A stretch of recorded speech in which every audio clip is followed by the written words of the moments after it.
Take Calvin and Hobbes, minus the humor, but keep the emotions.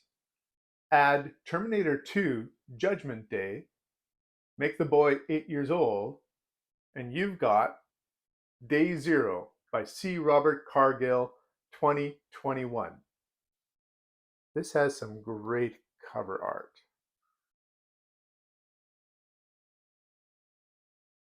The first person protagonist in this novel is the robotic tiger named Pounce. Pounce is a nanny robot, and his 8-year-old boy's name is Ezra. In this world, approximately 100 years in the future, robots are just starting to gain independence. If an owner didn't have any descendants, the robot would be sent back to the company that produced it. But what if that company has fallen apart and there is no owner? The case of Isaac goes to court, and Isaac becomes a free thinking being.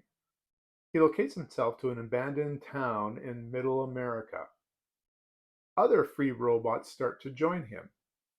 It becomes known as Isaac Town. Isaac's rallying cry is, "No thinking thing should be another thing's property."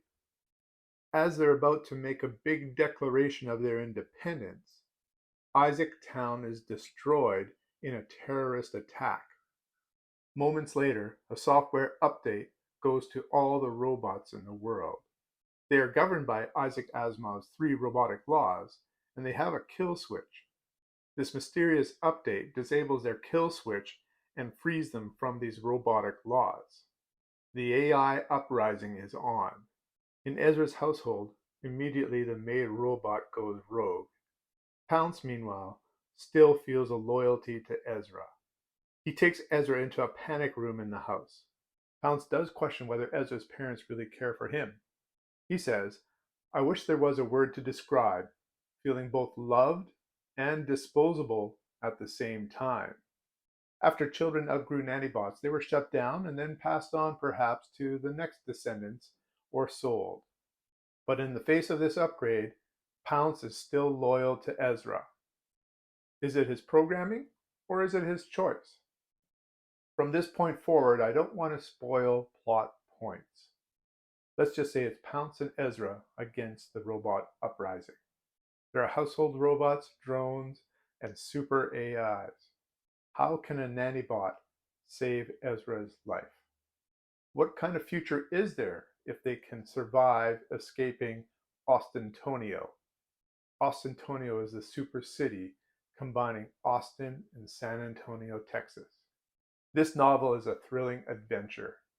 It reads like an adventure movie, which is no surprise as Cargill has written a number of horror movies. While the tropes contained in this novel are well traveled, it is an interesting mix. Cargill's fast-paced plotting and clear prose propels the reader quickly through the story. Day Zero is a standalone novel, but is actually a prequel to a previous novel of his, Sea of Rust.